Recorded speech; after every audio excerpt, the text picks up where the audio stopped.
How much would you be willing to spend for citizenship in another country? If you look online, it says the price of a British passport is a mere £72. But that, of course, is the price for a British citizen. So how much does it cost for anyone else to get to that point? I think you'll be quite surprised at how much it really adds up. Hello everyone and welcome to 2019. Now if you've been following my channel for a while, you know that this is an incredibly important year for me. This is a year that's always been so far in the future, I always considered it never coming, it's just too far away, and yet here we are. If you're unaware, this is my 7th year living in the UK, and it is finally time that I am able to apply for my indefinite leave to remain. Now, if you don't know what that means, the indefinite leave to remain, or the ILR, is basically the penultimate step of getting British citizenship. And I would say arguably the most difficult step. If you're unaware, to get British citizenship, the only things you need to do are have an ILR and hold it for 12 months. That's basically it. It's that simple. So the ILR is really what everything leads up to. So as I'm applying for an ILR in May, I decided to look up the associated fees. And I was quite surprised.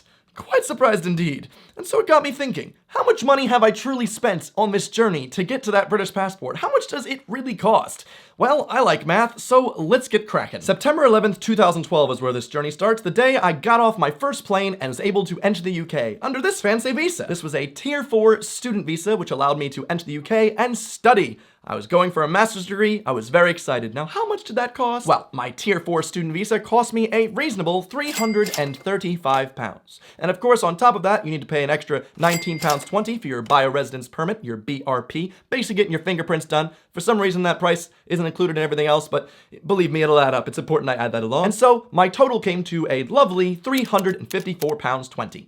That's not too bad, okay? I get to live and study in the UK. Also, I got to work up to 20 hours during term time. Not so bad, okay? For a year of living in the UK, that's pretty good. At this point, you're probably calling up your mom like, Mom, I'm moving to the UK. It's not that bad. It gets worse. So when I finished my degree, I have this weird tugging in my heart, and it says I'm not quite finished with the UK. Something inside me was like, I want to stay at least for a bit longer to figure out what I really want to do with my life. And so, how do you stay in the UK? You gotta get a job, okay? You gotta get a good job and get sponsored with a Tier 2 general visa. Now, you can't just switch to this willy-nilly. You have to find a company that not only is willing to sponsor you, but is able to sponsor you and has to prove to the UK government within a reasonable doubt that you are the best person for the job and there's no other British person that applied for the job as qualified as you. Yes, it's quite an astringent process, but I managed to get the job. So, how much did this Tier 2 general visa cost me? Well, £704. All right, that's increased our total a little bit there. It's double the price of the last one, but hey, this visa can last up to 3 years, so to be fair, it makes a bit of sense, right? However, here's the thing. If you're gonna go for this visa, you have to give up your passport to the UK border for them to, do lots of checks and see everything, yada, yada, yada, and that can take up to 8 weeks of time. Now, I travel a lot. As a YouTube profession, I can get things literally within a week's notice of, hey, we want to know if you want to come to this country and do this thing. If I don't have my passport on me, I miss a lot of opportunities. I go to YouTube conventions all around the world as well, and I just can't do that. I don't really like not having my passport for 8 weeks at a time. That's quite a severe amount of time to just not have it. Luckily, the UKVA has a solution, a premium service. The downside's £590 extra tacked onto that bill, and you have to go to Croydon. Ugh, I know, at this point, if you're a Londoner, you're like, nah, I'm leaving, going back. No. It's fine. I paid it. I paid an extra £590, and of course you have to pay that extra £19.20. Gotta get those fingerprints redone. Who knows? Could be a chameleon man. Could have changed them up. New BRP, £90.20. Here's our new total. Looking really sexy at this point. We've increased about 500% to this £1,667.40. But at this point, we're still like, hey, it's not so bad. We're able to live and stay in the UK for 3 years, as long as you stay at that same exact company the whole time. Well, sadly, the company that had hired me went under within a year of me getting the job. Great. Now I have to do that whole process all over again. Well, luckily, I did find another company to sponsor me. I had a bit of a salary increase, which is nice considering that you do have to have a minimum of £25,000 per annum at that job. It also has to be a master's degree level proficiency, but I managed to get one.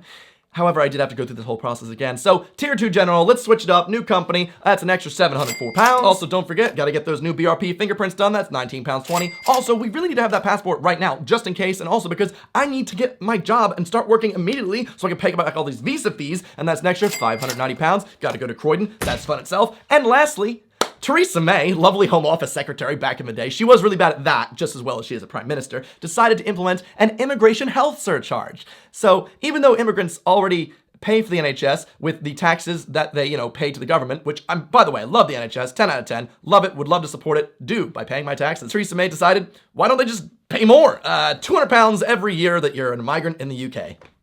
What? Why are we paying twice? This makes no sense. But no one's going to fight for the immigrants because it's not happening to them. So there we go, an extra £200. Cha-ching, right onto the price, leaving our new total to £3,180 and 60 pence. It's not so bad, right? It's a bit pricey, but hey, it's the price of living in the UK, right? Well, about a year after I started working for that company, I got headhunted from another company who really wanted me, who ended up convincing me enough to switch to their company. What a good decision that's gonna turn out to be, right? Yeah? Well, guess how much that cost me? Same amount. Let's bring it on back. We gotta get a new Tier 2 visa, everyone, and that is, whoops, £704. Bring that £590 for the premium fee. Also, don't forget, gotta get new fingerprints, BRP, £19.20. Also, immigration health surcharge, that's an extra £200.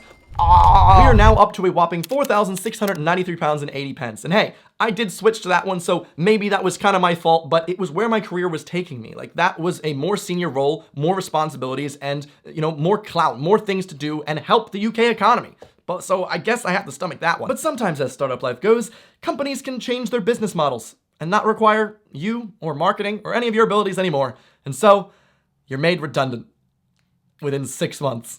Great, we're back. We got to do something again. However, luckily at this point, I realized that there was a special type of visa that I might be able to get, which can alleviate all of my problems. Because at this point, I have been climbing that corporate ladder. I have been building a career path that shows I'm really good at what I do in terms of acquisition marketing, and so I was able to then apply for the creme de la crop of visas, the Tier 1 Exceptional Talent Visa. Now, I'm not trying to sound all wanky like, oh, yes, I'm exceptionally talented. But I am. It says so on my visa, right? But no. This is a visa that is very sought after. It's very rare. You basically have to get letters from the previous CEOs you've worked for saying you're incredibly good in your field. But hey, it's worth it, right? You put the work in and you get rewarded. Now, this is one of the only visas in the UK that's actually a 2-stage process. What that means is they can charge you money twice for this process. The first stage, you need to be approved by the UK's head of your entire sector, whether that be music, art, or in my case, the tech sector. And that is £456 in itself, and then once you're approved, then you apply again to the UK border for an extra £152. But of course, don't forget, you need to get your fingerprints done, get that BRP, £19.20. Also, you really need to rush this one because this one's really important, so that one's gonna cost another £590. Also, don't forget, you're an immigrant. Oh, so that's an extra £200. What? £200 a year? This is a 5-year visa? Well, doesn't matter, you're paying taxes. That's an extra £1,000. And this is such an important thing. You really can't mess this up. You have to make sure that cover letter's written right. You have to make sure that you don't make any mistake because guess what? They will literally take all your money, say, oh, you had a spelling error here, do the whole thing over again, pay an extra thousands of pounds. So I got a solicitor, £80 an hour for 2 hours, £160.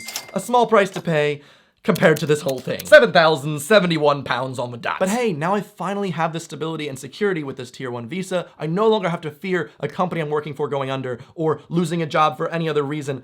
I don't have to be tied to any company. So yes, the story was a bit happier. For 3 years, I had such nice stability of just staying on one visa, not having to switch, and keeping that 7,000 number where it is. Until now, it is time in 2019 for me to finally apply for my indefinite leave to remain. A visa status that costs £2,389. But of course, it doesn't just cost that, because you also gotta get the BRP done, get those fingerprints, £19.20. Also, guess what? We don't have to pay the immigration health surcharge. It's lovely. They're like, oh, you now are like good status. We're just not gonna charge you for that. We already know you pay for it anyway in taxes. However, guess what? How can you make more money off of immigrants? You might be wondering. Privatize the border? Yeah, why not? Why not privatize the border? As of November 2018, Home Office decided, you know what? That whole premium service in Croydon wasn't making us enough money. Let's privatize it. Bring in a French company. $590, let's just up it. Who cares? £610. Also, it was the same day service. Nah, now it's just 24-hour processing. Still takes a week. You lose your passport. It's okay still, but £610 for not the same service for a private thing. Okay, so now we're adding £610 onto that process. And also, by the way, this is an incredibly important one. I've already had to go to the solicitor once. That's £80 an hour. £80 onto this process. How much are we at? £10,219.20. We have broken into 5 digits, my friends.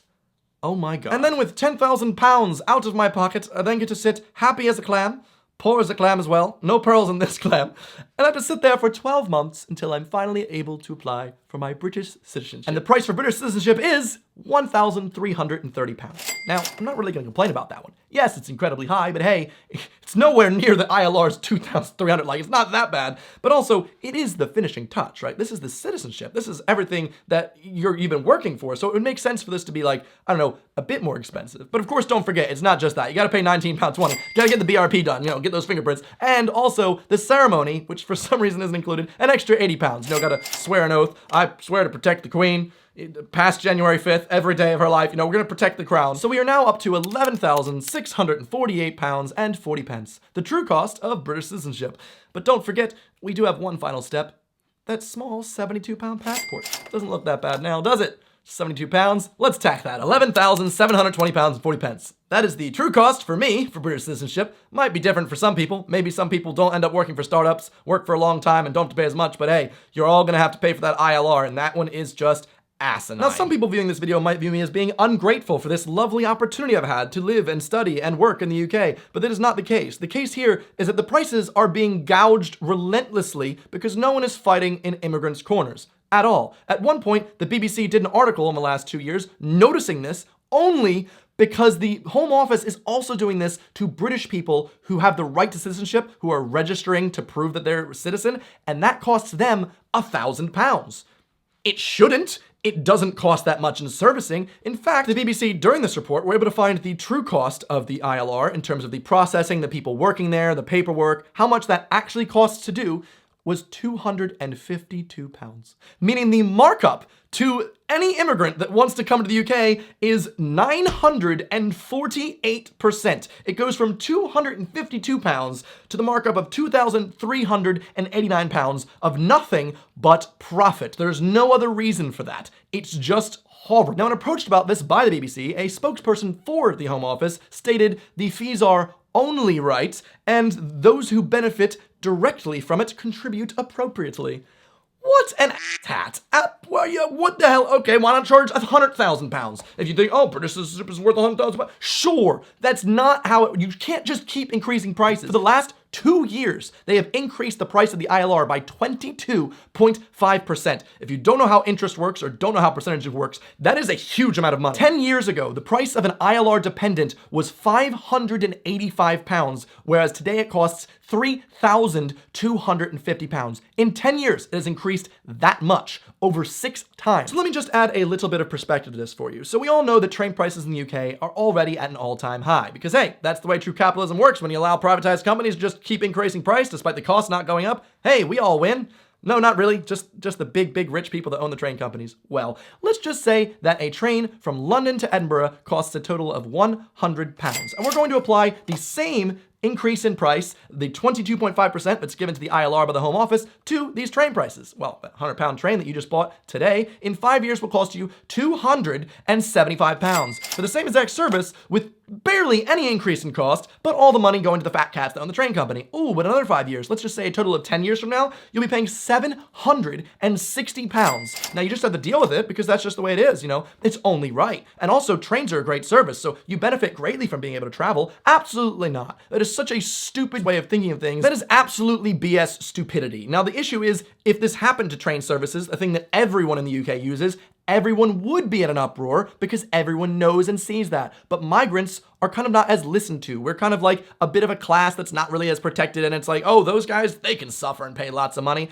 It's not a good idea. There's so many skilled laborers trying to enter the UK and add to the economy that are just constantly being pushed out with these increasing fees that, I've had to pay them, and I'm glad that I can, but there's so many other people that would love to live in the UK and are really adding, like I said, to the labor market that would be a benefit to the country that the UK is just taking money from. It is stealing. There's no reason for those increases to be there. Sure, maybe they don't have to be exactly the cost, which is £252 for that ILR. Maybe it could even be double, £500, but £2,300? There's no argument for that. It's just wrong, and you know what? I've already paid all these fees. There's no chance of me getting them back, but at least while I'm making my way up, I can be a bit more vocal for the people that are below me, the people that are trying to get this process, the people that just want to live and work freely in the UK. I'm trying to be a slight voice to them. Hey, they're dealing with a lot of stuff right now, and if you're trying to move to the UK, guess what? Within 5 years, I can imagine that price being around $4,000. It's not an exaggeration. That's just the way it is, because that's how we stop immigration. Only let incredibly rich people in. Thanks, Tories. Appreciate it. But either way, I'm incredibly grateful that I'm even able to apply for this ILR and that I have the financial stability to pay these extortionate fees, because one day I know I'm going to be able to get that British citizenship that I crave so much, that I've been trying so hard to get, and it's really exciting to me. Also, the fact that next month I'm going to be taking the Life in the UK test, and I'm going to pass it. If you haven't seen, I actually already took a practice exam on my YouTube channel. It was quite interesting. A lot of the questions were weird, a lot are easy, a lot are hard. Watch that if you haven't yet, or you can subscribe because I make new videos every Sunday. And also, if you want, leave me a comment. Do you agree with me? Do you disagree with me? Tell me. I'm interested to know. Well, we'll see. Maybe I'm just groaning about it, but hey, you'd groan too if you had to pay £11,000 for anything. So thanks for watching. I'll see you guys next Sunday. Goodbye.